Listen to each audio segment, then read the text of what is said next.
Assalamualaikum warahmatullahi wabarakatuh. Hari ini kita akan membahas soal tema 8 subtema 3 kelas 5. Baik, sebelum kita mulai, kita baca doa terlebih dahulu. Berdoa mulai.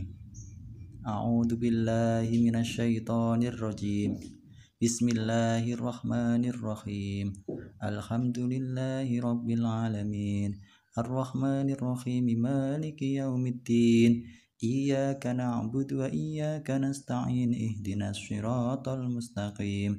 Siratal ladzina an'amta 'alaihim ghairil maghdubi 'alaihim waladdallin. Amin.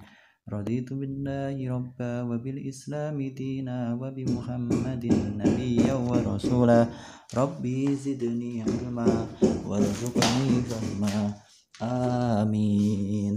Baik, langsung saja kita bahas soal nomor 1 tentang mapel PPKN. Keragaman budaya di negeri ini seharusnya dijadikan A. Penghalang persatuan bangsa, B. Perbedaan yang mencolok, C. Kekayaan bangsa, D. Alat untuk pemecah belah. Baik, jawabannya yaitu kekayaan bangsa. Jadi bangsa yang banyak budaya itu termasuk bangsa yang kaya ya. Jadi berbagai macam budaya. Nomor 2, segala sesuatu yang berhubungan dengan perbedaan yang ada di masyarakat sering disebut A. Perbedaan ras, B. Perbedaan suku, C. Keanekaragaman Nusantara, D. Keragaman sosial. Ya, jawabannya yaitu D. Keragaman sosial. Jadi beragam sosial ya, kehidupan sosial masyarakat. Nomor 3, keragaman budaya yang ada di Indonesia merupakan suatu anugerah dari A. Pemerintah, B. Orang tua, C. Tuhan Yang Maha Esa, D. Ibu Pertiwi. Yang benar jawabannya yaitu C. Keragaman budaya kita itu, keragaman yang ada di Indonesia itu merupakan anugerah dari Tuhan Yang Maha Esa. Berikutnya nomor 4. Berikut ini yang bukan termasuk contoh menghormati keragaman sosial budaya di Indonesia adalah A. Lebih suka memakai barang impor, B. Bangga menjadi bangsa Indonesia, C. Suka memakai produk dalam negeri, D. Senang mempelajari budaya Indonesia. Ya, soalnya yang bukan, yang bukan contoh menghormati keragaman sosial budaya. Jadi A ya, lebih suka memakai barang impor. Barang impor itu barang produk luar negeri yang didatangkan ke dalam negeri. Nomor 5, bahasa yang menjadi pemersatu bangsa Indonesia adalah A.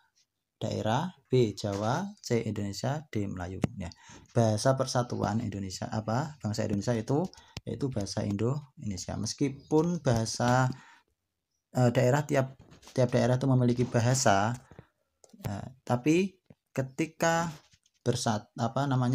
bertemu itu menggunakan bahasa Indonesia yang bisa dipahami seluruh daerah di Indonesia. Jadi bahasa pemersatu Indonesia itu bahasa Indonesia. Kemudian kita belajar bahasa Indonesia.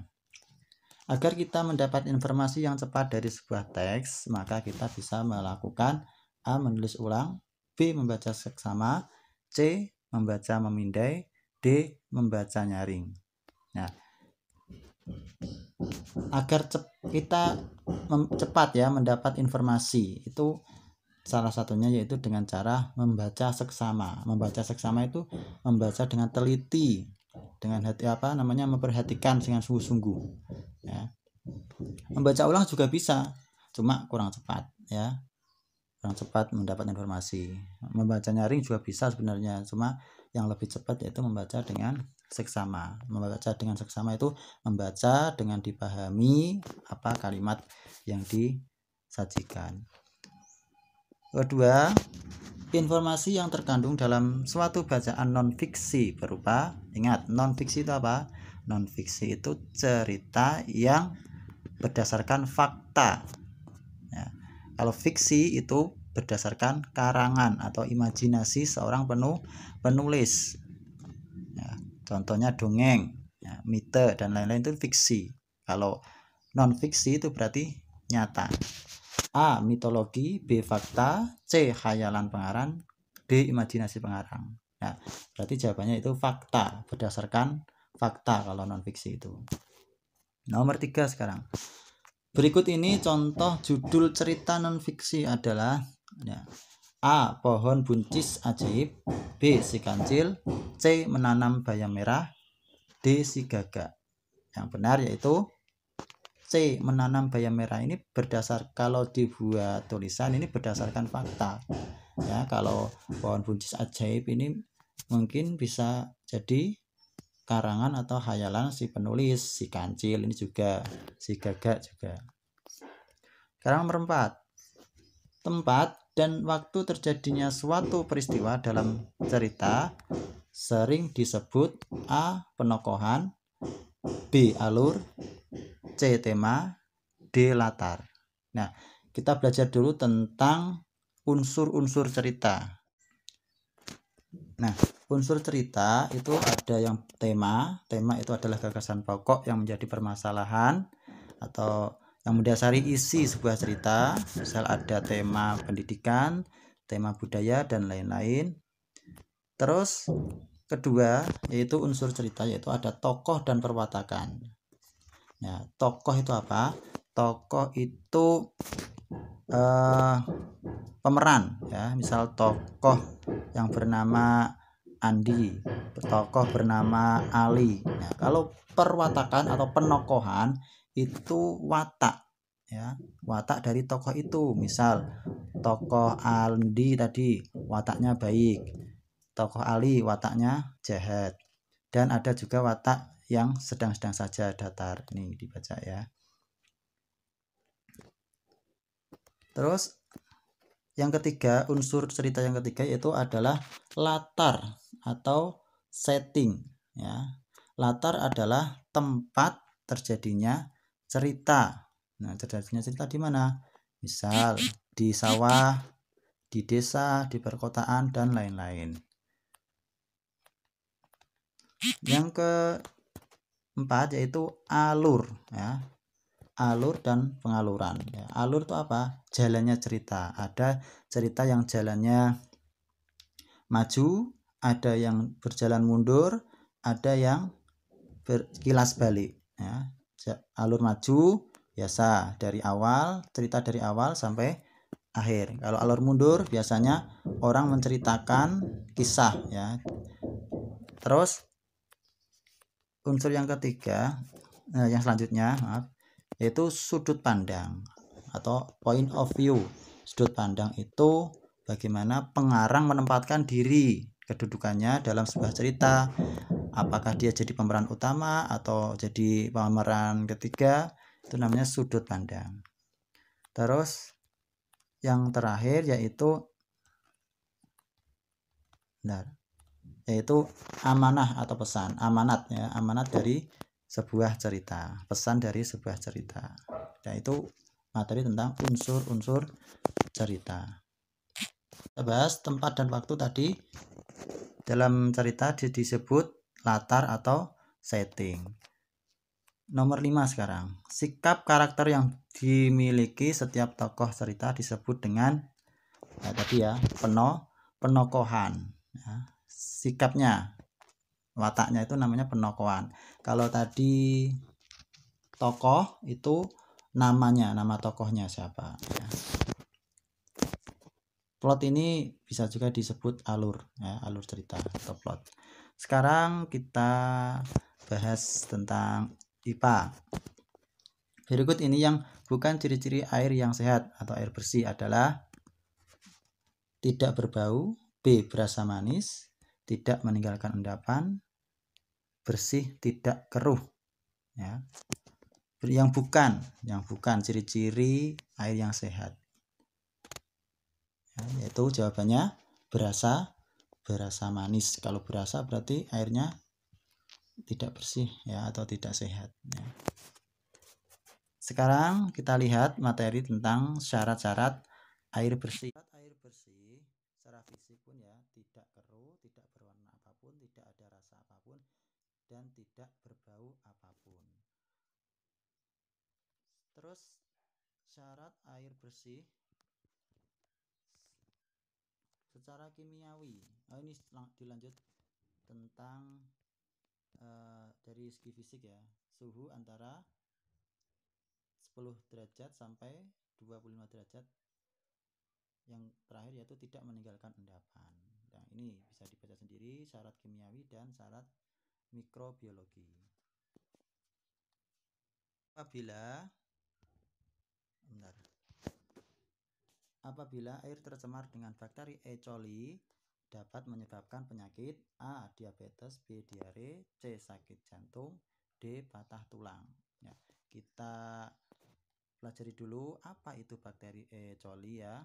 Nah, dalam situs Halodoc ya, bakteri E. coli merupakan bakteri yang biasanya hidup dalam usus manusia maupun hewan. Sebagian besar jenis bakteri E. coli tidak berbahaya dan merupakan bagian penting dari saluran pencernaan manusia yang sehat.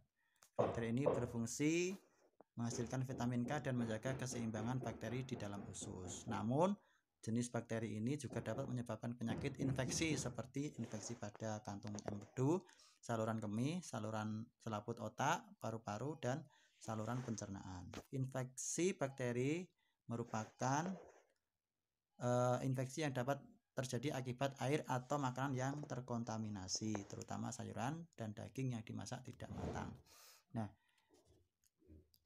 akibatnya yaitu bisa menyebabkan infeksi saluran kemih, yang kedua infeksi saluran pencernaan. Nah, ini diare ya. Diare diakibatkan oleh tercemarnya makanan atau minuman oleh bakteri E. coli ya. Jadi nanti kalian bisa dicari sendiri materinya di internet, di ini situs Halodoc ini dengan kata kunci tadi bakteri E. coli ya. Terus selanjutnya nomor 3, apabila kita mandi menggunakan air tercemar limbah. Apabila kita mandi menggunakan air yang tercemar limbah, titik-titik ya. Ya, pastinya ya menyebabkan apa? Penyakit kulit ya, menyebabkan sakit kulit. D jawabannya. Tindakan berikut merupakan contoh menghemat air bersih adalah mencuci motor setiap hari, menyirami halaman rumah dengan air PDAM, menutup keran air jika tidak digunakan, mandi dengan berendam di bak mandi. Nah, yang merupakan menghemat air, ya ini menutup keran jika tidak digunakan. Nomor 5. Air bekas cucian beras bisa kita gunakan untuk A. mencuci pakaian, B. mencuci motor, C. mencuci pakaian lagi, D. menyiram tanaman. Ya, jawabannya D. Bisa kita gunakan untuk menyiram tanaman ya. Jangan digunakan untuk mencuci pakaian ya. Apalagi mencuci motor. Sekarang IPS. Kegiatan membuat barang atau jasa sering disebut kegiatan gampang ini ya. Kegiatan membuat berarti produksi. Kalau konsumsi itu memakai, distribusi, kegiatan menyalurkan barang. Orang yang pekerjaannya menyalurkan barang dan jasa sering disebut distributor, distribusi, produksi, konsumen. Ya, kalau orangnya itu disebut distributor, kalau kegiatannya disebut distribusi. Berarti jawabannya distributor. Kalau produksi, berarti orang yang melaksanakan produksi disebut produsen.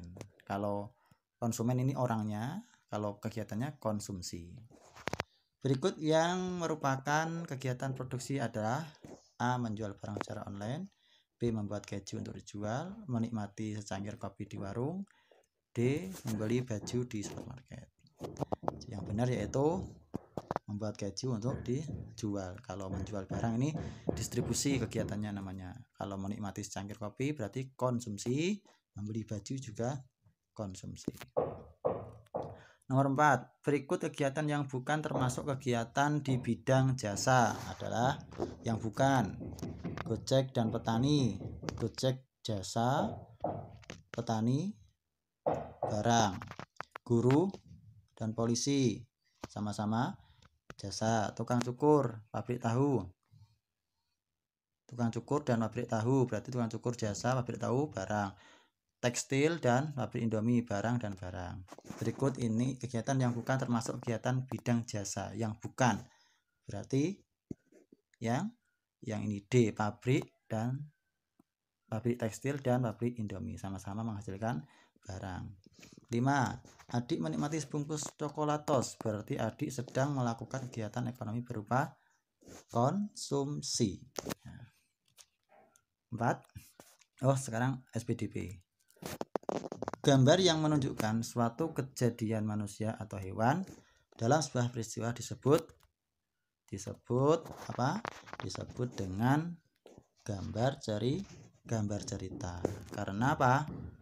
Gambar manusia dan atau hewan itu menunjukkan suatu cerita, itu namanya gambar cerita. Gambar yang menunjukkan suatu cerita ya. Contoh dalam sampul buku gambar cerita itu sebuah gambaran kasar dari sebuah karya lukis yang merupakan kerangka awal dari sebuah lukisan disebut sketsa ya. Gambaran kasar itu sketsa. Nomor 3, berikut yang bukan merupakan pewarna dengan teknik kering ya. Teknik kering berarti tidak memerlukan bahan pengencer ya. Nah, ini teknik pewarnaan basah ialah pewarnaan menggunakan media yang memerlukan pengencer, misalnya tinta, cat air, atau cat minyak. Sebaliknya, teknik pewarnaan kering, pewarnaan yang menggunakan media yang tidak memerlukan bahan pengencer, misalnya pensil warna, krayon, atau oil pastel. Jadi jawabannya yaitu yang bukan merupakan pewarnaan dengan teknik kering ya, yang bukan. Berarti cat air, kalau krayon, pastel, dan pensil tadi teknik kering. Ini karena ini soalnya yang bukan ya. Nomor 4, berikut yang bukan termasuk ciri-ciri gambar cerita adalah, kita lihat ciri-ciri gambar cerita.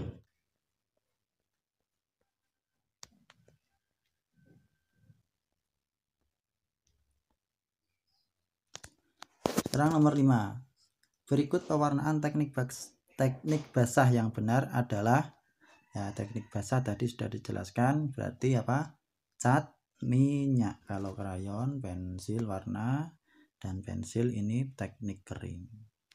Udah, sekian pembahasan hari ini. Pak Syafiq akhiri. Wassalamualaikum warahmatullahi wabarakatuh.